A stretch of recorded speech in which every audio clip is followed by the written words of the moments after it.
This is going to be more of a chat between me and my twin flame. Not that I particularly think he knows about me and he watches these. He doesn't have to watch these. I don't really make these for him. I make them for me. What can I say that won't give too much away, let's say.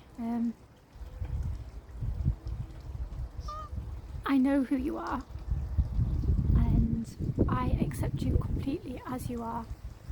What I know about you is only what you put online, how you express yourself when you're online, when you're in public, obviously, because we haven't met yet. Though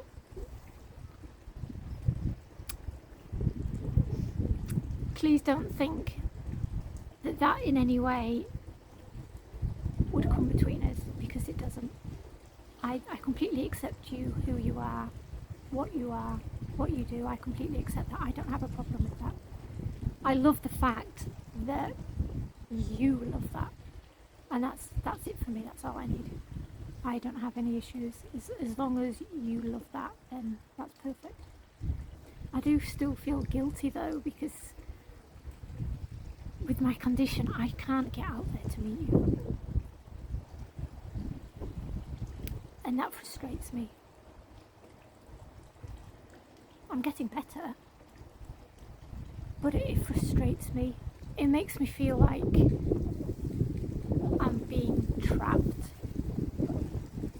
and kept away from the most important thing to me. Why did it just come in dark all of a sudden? That's a bit strange.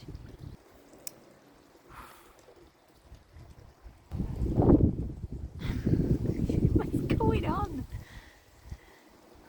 Oh, come on. This makes me look like I'm in a wind tunnel. Okay. What do I want to tell you?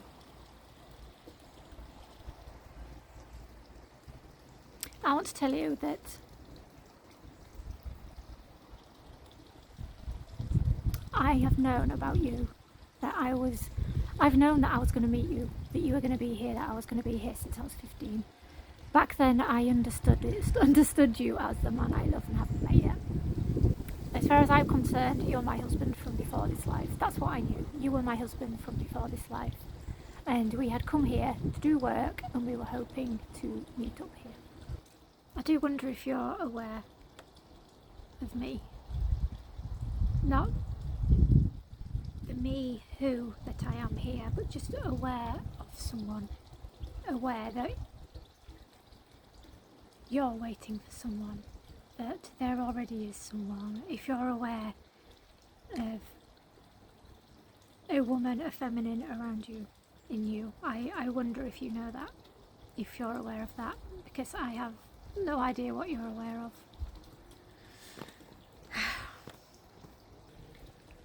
I would love nothing more than to be able to talk to you in person about all this, to discuss the experiences, to talk about us, and to make plans, and to fulfill that promise that we wanted. I know we're both dedicated and eager and excited about that. I can feel it.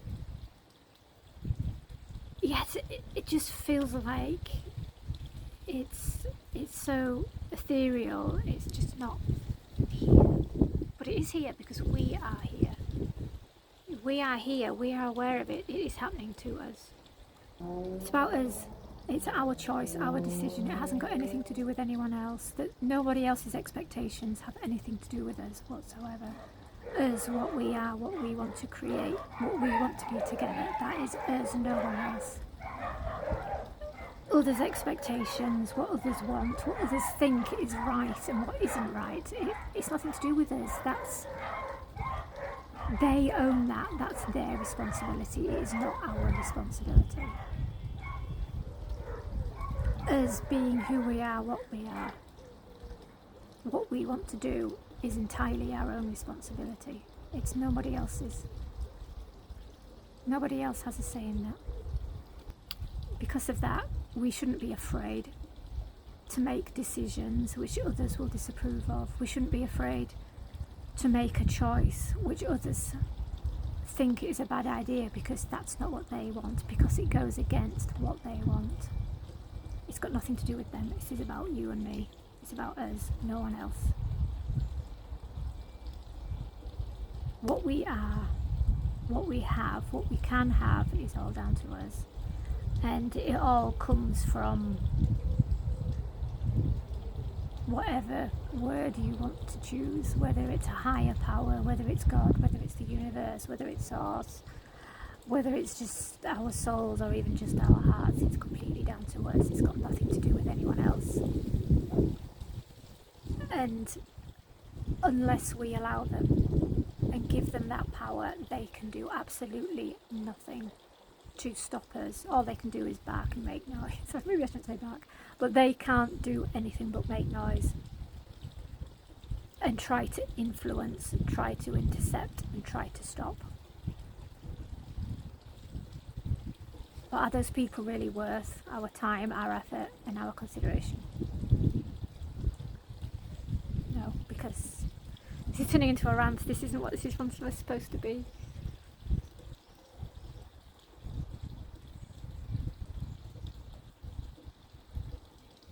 I know this is probably going to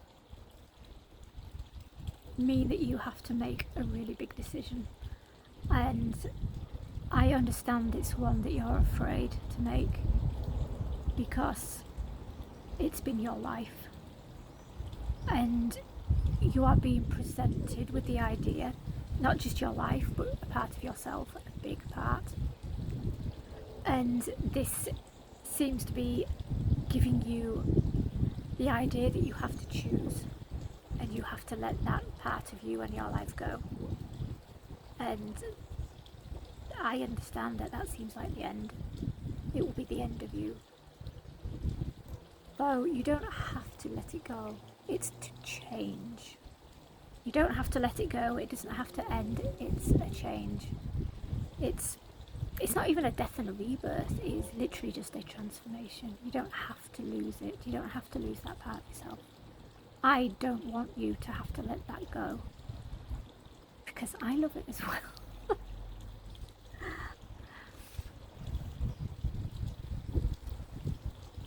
I love that part of you and that life of yours. It brings me joy as well, and I wouldn't expect you or ask you to let that go. It's transformation. It's just a transformation and opening up to allow more connections, more pathways to exist alongside it. That's what it is. You know that there is a space. You know, you have the awareness that there around you, that there should be something there, but it's not there. You can look around you to try and see it, but it's something that can't be seen. It's something that it can't be heard. It's something almost in the reality itself, which should be there, that isn't. That is what the transformation and change is to allow in. And from there, everything physically here can follow. It just all comes down to your decision. And the hardest part of that can be to let go of fear and worry of what will change, of what you have to let go of what part of yourself you have to let go of. And letting go of that worry feels like you're having to let go and surrender, and you're having to give in, but it's not that. It's not that at all. Little hoverfly right in front of the camera. Right, and it's landing on the camera. I take that as a good sign. Right. Yeah, letting go of the fear and the worry can be hard because it feels like it's almost like a defence. Something that you grasp onto as a defence. Though that is the only thing that you actually have to let go and that has to end. Not the thing itself, but your fear of it ending. When you let go of that, that's when the completion and the justice can come in. That's when what the slow changes, well, the changes that have been slow and you wish to speed up, or even the changes that haven't started yet, that's when those changes can start. But you have to let go of the fear of the thing, of losing it, of the change, not the thing itself. Just let go of the fear and the worry about how to do that, what will happen, what will change.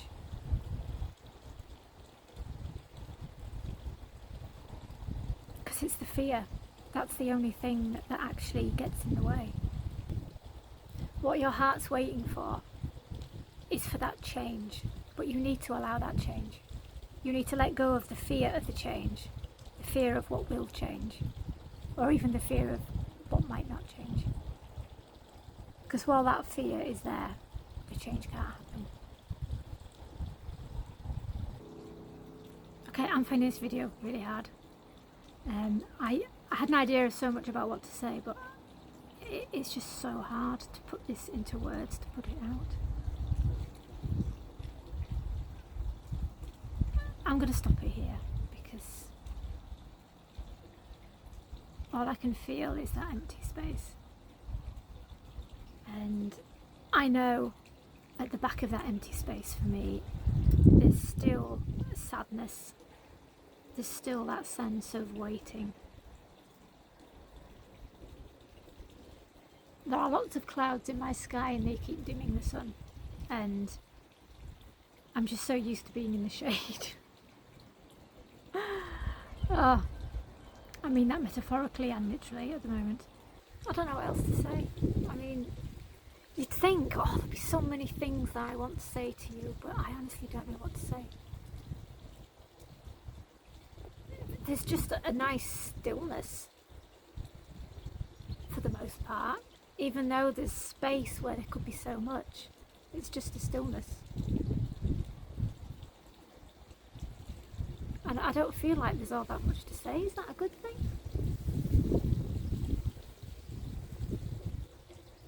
I guess in a way it is a good thing. Because if I was having all these things to say, and then that just means that there's so much, I don't know what the word for that is, so much, I was going to say bluster, and that's kind of the right word, but it's also not. So much fluff and so much, what's the word? Bluster is the word in a way, but this, all that's just gone, and there's just this, there's a stillness and there's space, which is great because without space means that for me, this can now come through. You can come through. This space is here for you. It's ready for you. I've cleaned it. It's nice and clear. And even though I'm moving forward now, finally, with my own life, I am still keeping that space for you in my life. At this point now, for me, there's never going to be anyone else in my life. I know that. I've been waiting for you since I was 15. I am in my early 40s now. There's never going to be anyone else. I mean, that's just, even though you're not physically in this life with me and we haven't met, I am still aware of this lifelong dedication and commitment and love that is real. It's there, I'm aware of it. We are. And I don't need and I don't want anyone else. I don't want any other partner in this life because I already have you. And we're not separate. We're just apart at the moment. We're at distance while we are doing our work, even here. But I'm okay. I'm mainly okay with that. I'm not crying and okay, there's still that gap. I still miss you. But I'm not devastated over it. still really want you in my life. I want to make a life with you. I don't want to go through the rest of my life alone, carrying on alone. That's not what I want. But being like that for this long, I didn't know that I would be alone for this long. And that has done me the most damage. But at the same time, I'm accepted, and I have accepted, and not resolute.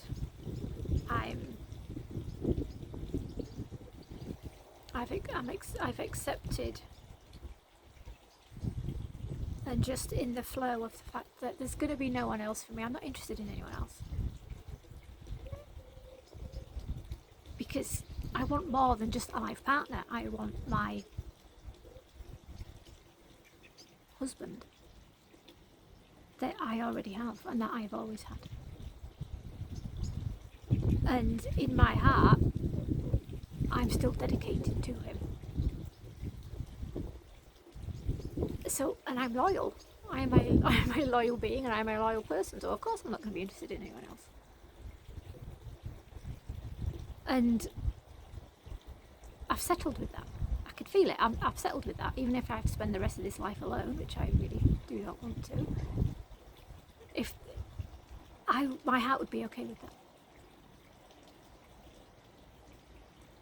Which is quite something now I think about it. I would be okay with that. Because I know that you're still out there, and even after all this, we still will be. So there's always that, I guess. But I know, even all the way back then, I knew that we wanted to meet here, and that is still my goal. Not just to meet, but to actually be together here. Because this is just a continuation of our marriage from before. We're still married as far as I'm concerned. In the spiritual way, obviously. And for me, we still are here, and it's just continuing in the background. Even before I knew about it, before you knew about it, it was still there, and we were still there. And it's been a long time, and I just would like to spend the rest of this life together.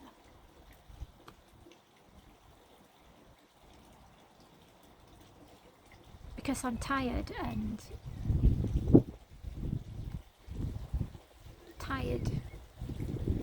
being apart is draining.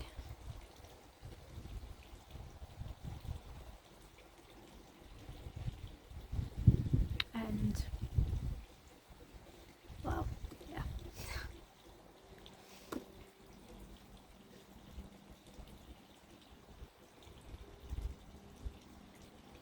I'm always going to leave that part of my life open for you to walk into.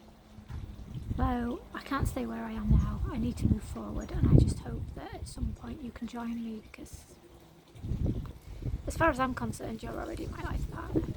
Even if you're not here, you're still here for me. Still real, still my life partner.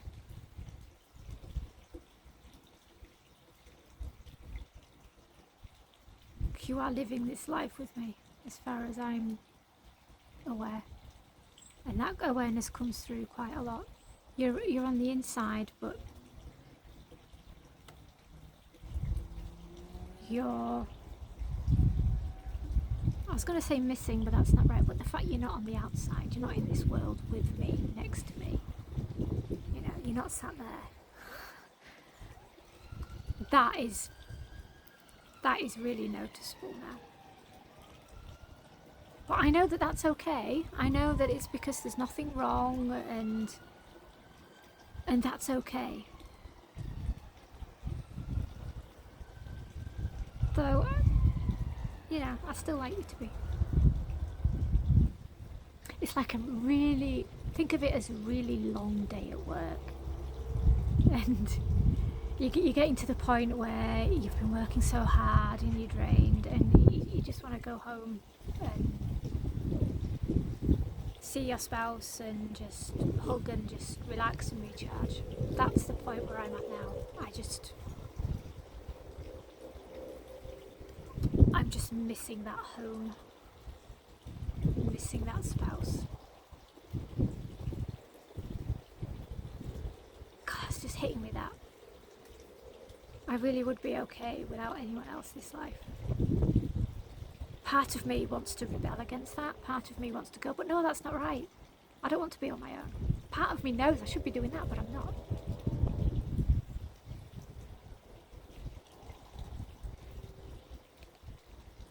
It's just, my heart's just fine with it.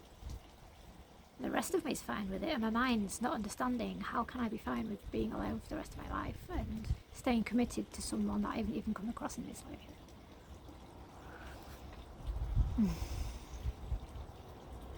We shall see, I guess. I hope we will.